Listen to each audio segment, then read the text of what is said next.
want to welcome everyone to the At the Table blog. My name is Matt Martin. I'm a Community Research and Grants Management Officer with the Columbus Foundation and on the team that tries to develop community knowledge on behalf of our donors as well as our community partners. And so we're constantly learning everything we can about the challenges and opportunities that our community faces, and work alongside a lot of community partners to learn those things and to put in place investments and strategies and plans that can strengthen and improve the community for everyone. So with that, we're having a conversation today with a couple friends and partners in the community.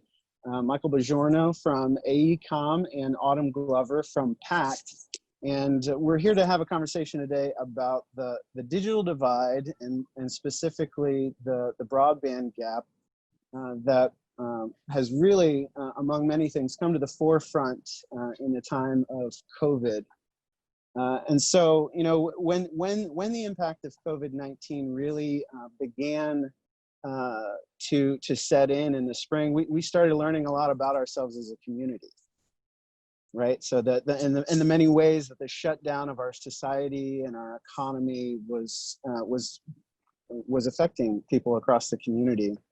We started seeing spikes in unemployment claims that were unprecedented. We started really getting concerned about the eventual rise of evictions that might take place once a moratorium ended. We started taking note of the disproportionate health impact that COVID was having on African Americans and on aging adults, older adults in our community. And we started hearing about how the shuttering of schools was impacting students with the shift to remote learning. And in Columbus City schools alone, we started hearing that anywhere between 20 and 50% of students were really unengaged and unheard from for the rest of the school year after learning shifted to the home. And so, you know, that really sounded the alarm for this long-standing digital divide that many of us have known about, have heard about.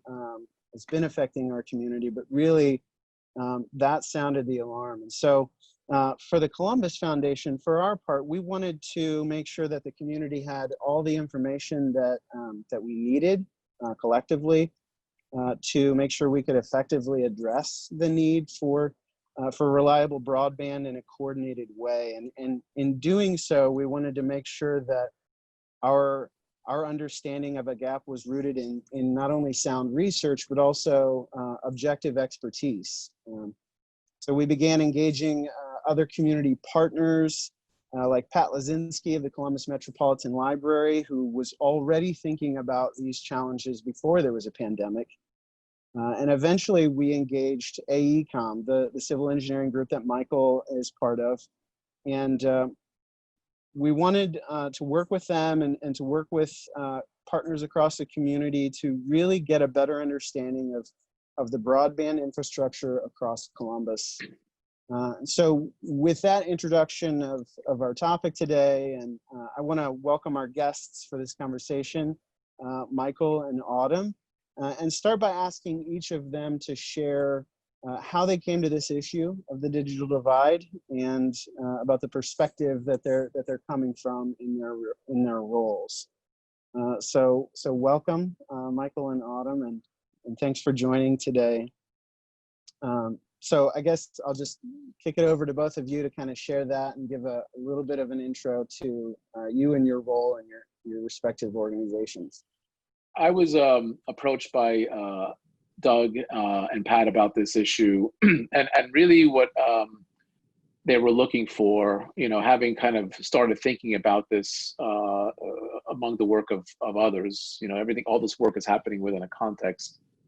And we were asked to provide a very technically sort of sound solution that would take anecdote and turn it into data and see where the gap is there. And I think the the outcome surprised us. It was a true process of discovery, and we can kind of get into what all that means.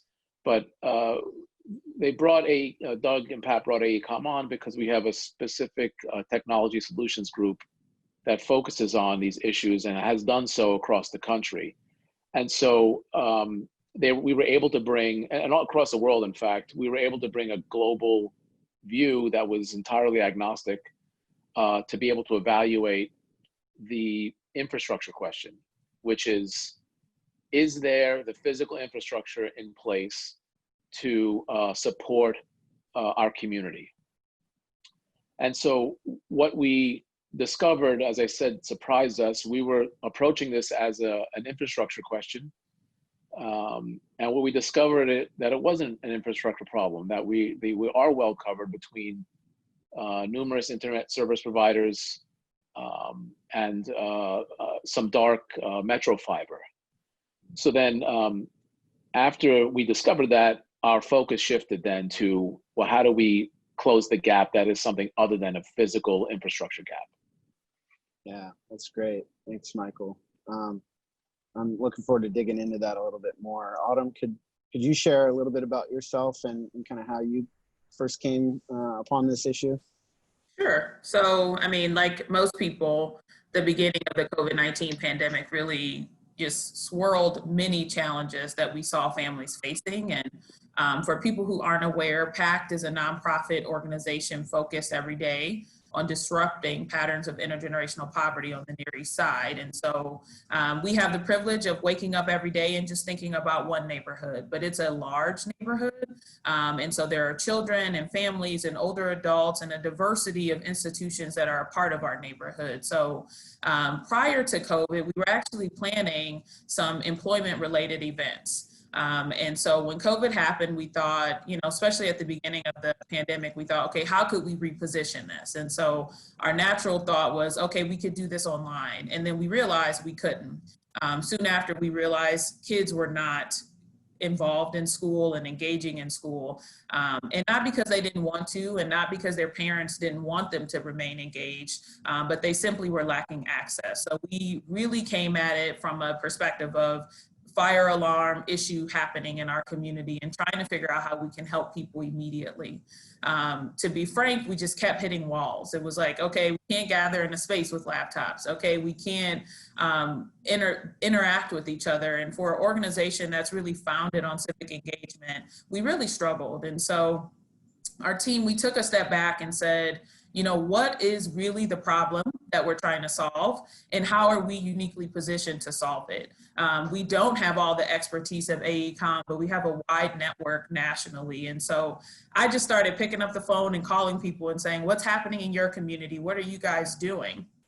And really decided that this pandemic and really this digital divide was affecting our community in a way that we had, just as you said, Matt, we were aware of it, but it wasn't something we were actively pursuing. And so we immediately shifted our focus to, as an organization, if we value life, period, which is the basis of our work, and people's ability to access optimal health and well-being, then we have to value the tools that get them there. And the internet is one of those. So what we decided was we needed to better understand what was happening in our local neighborhood. So one, if the goal was that every household had affordable access to fiber to their address, then what did that mean? Now, I'm a planner by training, and you know that they didn't teach us about IT. And so I was just reading every blog and every paper, and again, calling everybody I knew to try to figure this out, right? So, affordable access to the home, and then, just trying to work that through. So let's say they have the internet. Do they even have a laptop?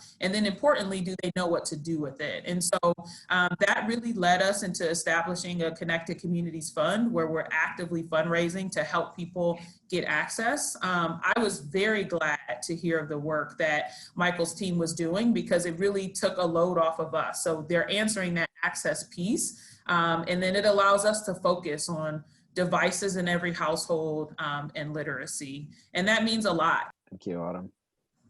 Well, let's talk a little bit more about this research. Michael, can you unpack what went into the study and you mentioned there a little bit about what you learned. Can you share, why that was kind of surprising, and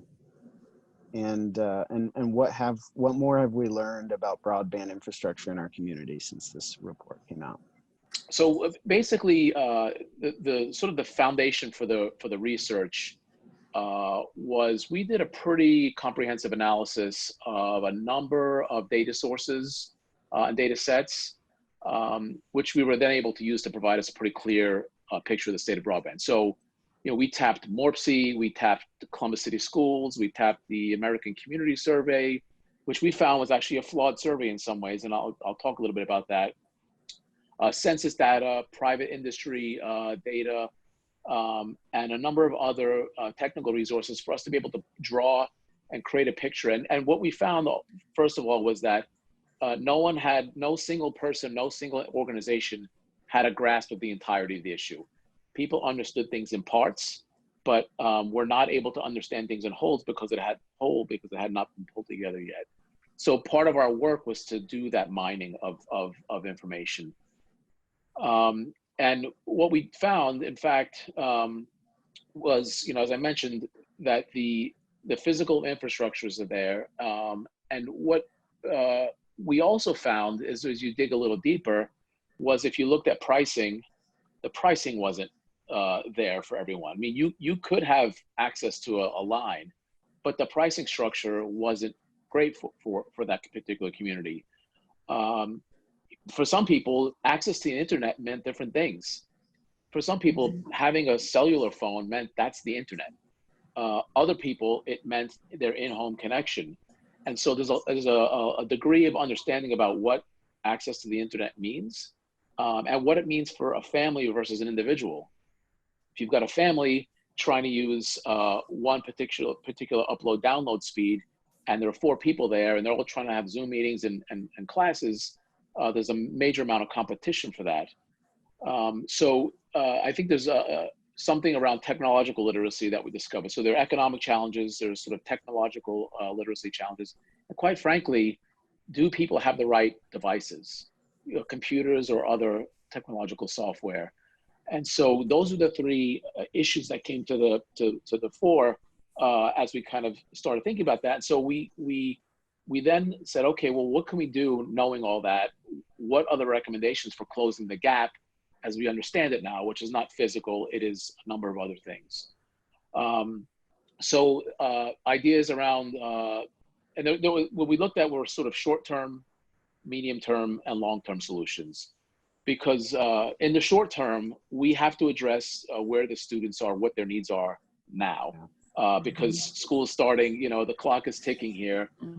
So these are results that require stuff that you do before construction or infrastructure plans can be enacted. So fastest way to close that gap is to better utilize the infrastructure that's already there with education and subsidy programs that allow more people to utilize existing fixed and mobile broadband infrastructure by lowering the barrier to adoption from an average of what right now is about $50 a month, which is high, for a lot of families in need, to a more practical cost for households that are economically challenged.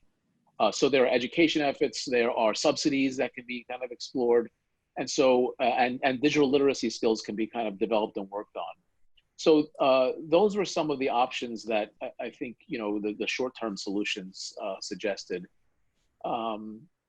In terms of midterm solutions, what we zeroed in on is leveraging the existing city and community buildings and network infrastructure to provide, better Wi-Fi options, Wi-Fi access points through something that's called a Wi-Fi mesh or community mesh. I can explain a little bit more of that technically later, but it's a way for basically to do almost like crowdsourced internet service through either partnering with businesses that already have those access points, or working with volunteers and nonprofits to provide those, similar to the way people give up their computers for cloud computing across the internet.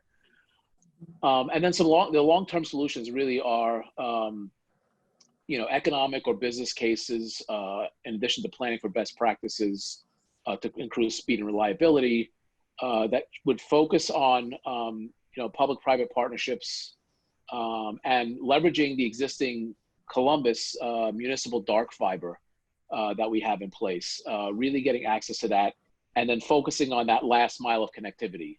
So the public fiber's there's that last mile of connectivity to be focused on. So that's sort of the overview of, the background for the research and what some of the suggestions were coming out of it based on what the challenges were that were put forth. Yeah, I think that's so important to have that sort of telescoping perspective on the challenges too, because we do have really urgent needs with kids getting ready to go back to school, and even as we talk right now, it's very unclear as to what school is going to look like this fall, with COVID impact rearing its head again, and thinking that most, if not all, of learning might be happening over the internet. So we've got that urgency, but also this is a moment where maybe there's some opportunities to address it in a more long-term comprehensive way. So that's great that your report unpacked it in those terms. Autumn, you've talked about just how much learning you've been able to do so far already, talking to folks around the country and learning from what other communities and other neighborhoods have done. Can you say a little bit more about what you've learned just from neighbors and what the specific challenges might be here on the Near East Side? Yeah, so I think to Michael's point about the immediate needs of the short-term solutions, particularly for families with kids in K-12. One, I think what has been an aha moment that we have all reflected on is that we have incorporated the internet as a critical part of our personal and professional lives over the last 20 years. But this collective pause has really awakened the fact that it is a critical part of our lives. And so as we think about what our families on the Near East Side are facing, it's a point that Michael made a moment ago. When you ask people, do they have access to the internet? Even understanding the question in a way that gets you to an answer that can be supportive for them can be a challenge. So at the beginning of the pandemic crisis, we asked people if they had access to the internet. And a lot of people said yes, and they meant the library, or they meant their cell phone, or they meant the digital lifeline they get from sitting in the parking lot. And so we are now asking the question again in a more direct way. The other thing too is, as a community, I think we have to be really honest with ourselves in the role that schools play. And so it's not just a place to go learn, but what we've also heard is emotional support for young people, and that they really rely on the network of teachers and people who care about them every day. And that's a gap that it's really hard to think about how we fill that, but for giving them connections to those lifelines in a lot of ways. The other thing too is, kids having access to the internet to learn is just a gap that nobody really saw coming.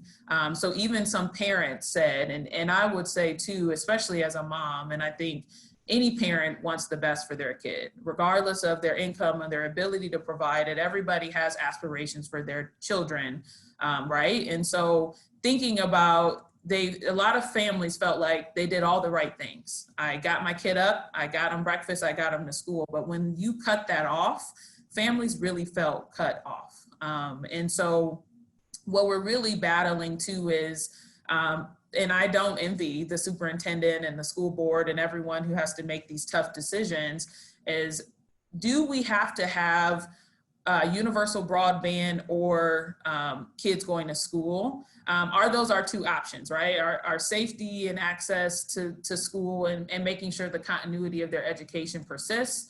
Or can we really start having a real conversation about filling the gap? And so what I've learned is, to Michael's point, in Columbus, we have a lot going for us. We're starting from, I think, a very positive place. And as a community, we work together very well. So, after I did a lot of my learning, I realized a lot of communities aren't as fortunate to have a Matt and a Michael and everybody else in their Rolodex to pick up the phone and say, is somebody else talking about this? And so I've learned that too, that we're really starting from a place of collaboration. We're also starting from the asset of the existing infrastructure. And so I feel really optimistic, even more so than I did in March, that we can solve this problem, that we can give universal access to the internet, so we're not having questions about kids missing education, because they won't miss it, that they will have tools in their homes that make sense for them. So people are really feeling cut off in more ways than one. So I'm hopeful, though, that we can make a difference. I wonder if, you know, if the two of you could talk a little bit about what piloting some of these short and midterm ideas from the report might look like in a real neighborhood in our community. I mean, I guess from my perspective, again, talking with folks across the country, I realize that we're really, while this is a significant challenge, and this is something that we have to get right, we are starting from an asset perspective. And I think about the Near East Side in particular. Columbus is fortunate that all of our urban communities have some level, most of our urban communities have some level of revitalization happening. It may not be happening in such a holistic way, but we have a really active community really thinking about what we want our future to look like, both physically and programmatically in a lot of different ways. But when I think about the PACT neighborhood, and of course I'm biased, right? 10 years of loving this neighborhood, you get to see all these shining pieces. But the element that has always stood out to me is that we're a community that has a dynamic mix of housing types, demographic, both economically and racially diverse, as well as institutions. So Ohio State is an anchor in this community with its East Hospital and outpatient care use facility. The library is a brand new 18,000 square foot branch in our community that's highly utilized by the residents. We have the Lincoln Theater, the King Arts Complex, Columbus Urban League, Franklin County Job and Family Services has an opportunity center here. And then even Columbus City Schools has a complete feeder pattern of I think it's the only feeder pattern that has been completely renovated in some way. And so you think about assets like all of those and the Ward YMCA and recreation centers, and you wonder, could this not be the case study for us as a community? And I think the energy of the residents to really be self-determined in this way really lends itself to these conversations that the Columbus Foundation is leading. But then also these institutions have the opportunity to lead the way. So I think we are really starting from an asset-rich perspective. And I look forward to thinking and dreaming and figuring out how we make sure every household has affordable fiber into their home, the devices that they need, and then they know what to do with the devices. And so when you think about, some of the mission work that you talked about, Matt, helping people achieve self-sufficiency and optimal health and well-being is really about the ability to be self-determined. And you just don't even know what getting on the internet will unlock for some people. And if anybody thinks about how quick we're all to Google something, right? But imagine not having that resource. And I am old enough to remember going to encyclopedias in my house and thinking, dang, there's only a paragraph about this. But today, if my daughter had to Google something, one, we're very blessed that we have the devices in our home, but the internet is this platform that can really help people make a way. So I think starting from the assets on the Near East Side, I'm really hopeful that we can have a case study for ways that we can replicate that in other communities. Yeah, so Michael, when you think about those assets at a neighborhood level that Autumn just described, and when you think about things like both the CARES Act dollars that are out there and available to use for things like this, and the city's fiber network and the rich network of ISPs that we've got here locally, walk us through some of those short and midterm solutions and what they might look like, how we might begin to think about implementing some of those in a neighborhood like the Near East Side. Yeah, so I will kind of recap a little bit, what I shared earlier in terms of like short term, what we were talking about. And I should also say, MORPC is doing some great work right now and in conjunction with PACT to start to understand what some of those deployable strategies are based on their alignments with either service providers or other companies that are working in this space right now. But really short term is leveraging the existing wired and wireless infrastructure so you can continue that COVID-19 internet access through discounts and subsidized cellular data hotspot partnerships. So really focusing on hotspots and bulk purchasing is going to be critical. Columbus City Schools got a program going right now. PCs for People does as well.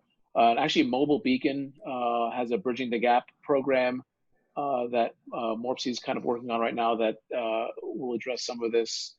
So there are a lot of actionable things that can happen if, as long as we have that framework to sort of commit to doing so. But basically short-term options really are hotspots and bulk purchasing solutions, sorry.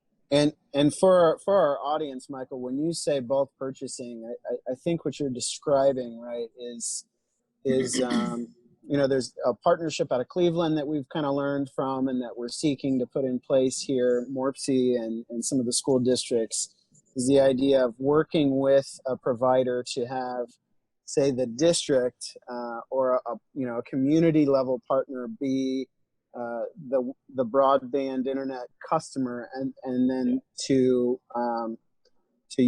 for them to be able to share much more affordable access to the internet to households of students at, say, on the order of $15 a month instead of $50, right? Yeah.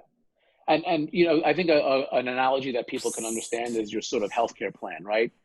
If you're part of a group plan, that group can negotiate. It has more negotiating power, more leverage, therefore can negotiate for lower rates. So, depending on what that structure is for that group, that's the goal, is to have group purchasing power that will help lower rates. In terms of the medium term option, we're really looking at, in that case, municipal neighborhood Wi-Fi. Or municipal and neighborhood Wi-Fi, really augmenting the existing infrastructure, and then exploring an idea called community wireless mesh, which was new to me when I learned about it. But New York City does this in a number of their neighborhoods, and basically what you do is you identify some pilot hub locations in target areas. So is it close to an area with poor broadband adoption? Do you have access to outdoor elevated mounting locations for devices? Ideally a roof and a taller building maybe. And does it have access to high speed internet connection?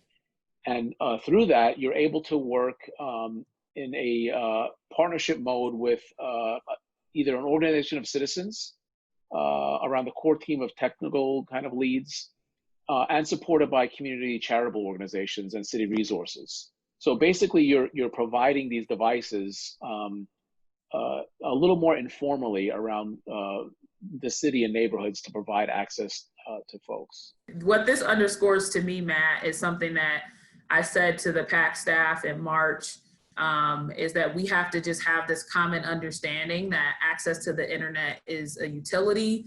It's not a luxury. And I think for the last 20 years, it's been a luxury for many of us who have been privileged to just call up a provider and say, I'd like to, acquire your service, and even be able to negotiate the pricing of that service is truly a luxury that we've enjoyed. But again, if COVID-19 has not awakened this sense of urgency on a number of things you included in your opening, one of which I think that we would all be remiss to not acknowledge is that having access to the home is something that's required for life. And it's really important. And so I'm just so grateful that some folks much smarter than me were thinking about, what's possible and how we could do it as a community. And this collaboration at the local level has really, again, continued to inspire in me that we can really do this. And the value, I think, for a neighborhood like the PACT neighborhood is not just to be the use case for replication, but that we really start to see people's lives transform, that, they're able to access job applications and maybe even work from home. And certainly that may improve quality of life in a number of ways that are yet to be seen. But then also we're not choosing, is it, stay at home and not learn or go to school to learn, that there really are reasonable expectations for families to be able to continue education at home for whatever reason. So I'm excited that, we really do have this common perception as a community that we need to solve the digital divide, to really make sure that everybody moves forward. And it's probably not something that I think on January 1st, 2020, any of us were resolving to be thinking about this year. So I just remain encouraged that there are so many solutions to think about. Yeah, that is something that Pat from the library and these community partner calls that he's been leading on a weekly basis for the last couple of months, he and others have really started hitting that idea home on him, that this is really, we need to treat this like the fourth utility in the home, and something that is necessary for to participate in a variety of functions of community and society. And something I want to kind of just circle back and tack on to what you shared, Michael, about this study is that we learned a lot about this subject in the city of Columbus. And then one of the things that we realized is that, we need to learn a little bit more about what it's like beyond the city, throughout the rest of the county and throughout the rest of the region, of course, because this challenge looks different in Columbus than it does in the periphery of the county. I guess I'd want to close by asking each of you what you think success would look like, this school year and beyond. What just some notions about what that would look like. So, when you, as I said earlier, when you start off on a study like this, you think you're dealing with one issue and you find that it's a completely different issue. And it's actually more complex, right? Once you factor in that it's not a physical infrastructure issue. So to me, success looks like people having clarity around what internet access means to them.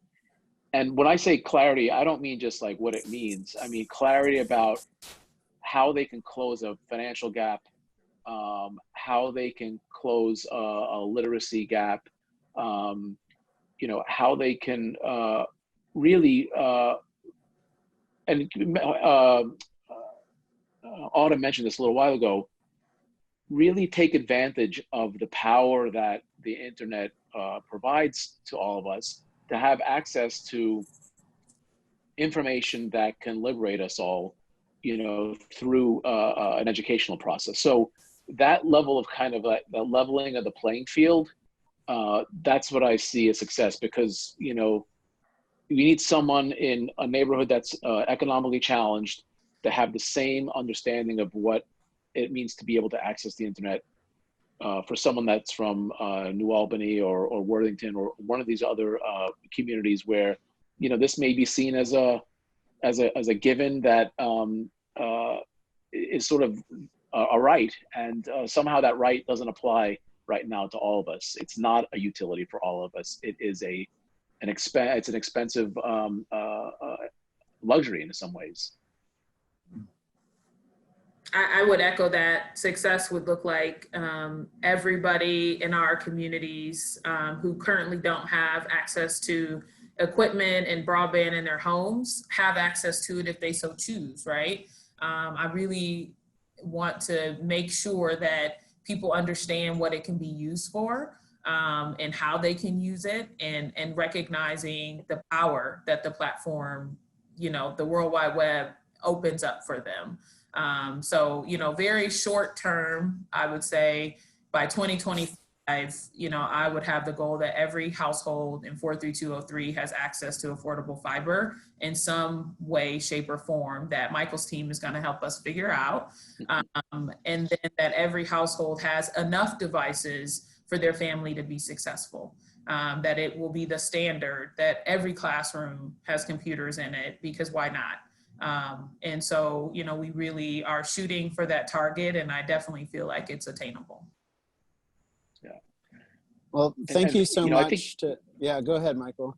Well, I just wanted to kind of add that, in terms of like, I think, 5G is on its way. There may be another method by which people receive information technically that's changed, but we don't know yet. So that's what's exciting about the future too, is that there are yet to be fully exploited technologies that may further level that playing field. And so it's just a matter of time. But I'm much like Autumn, I'm very confident. I'm very optimistic about what we found out about Columbus and what that means about the future. We have a very clear direction coming out of this. So avanti, as they say in Italian. That's great. Well, thank you so much to both of you for taking time to share and just share about the perspective that you have and the things that you've been learning and what it might look like for us to pull together as a community and really address this, and not just be, talking about it 6 months from now. Like it's still, out there for us to really solve. So thank you. And, I look forward to continuing to work with each of you on really addressing this at a neighborhood level and across our entire community. So thank you, and Godspeed. Thank you.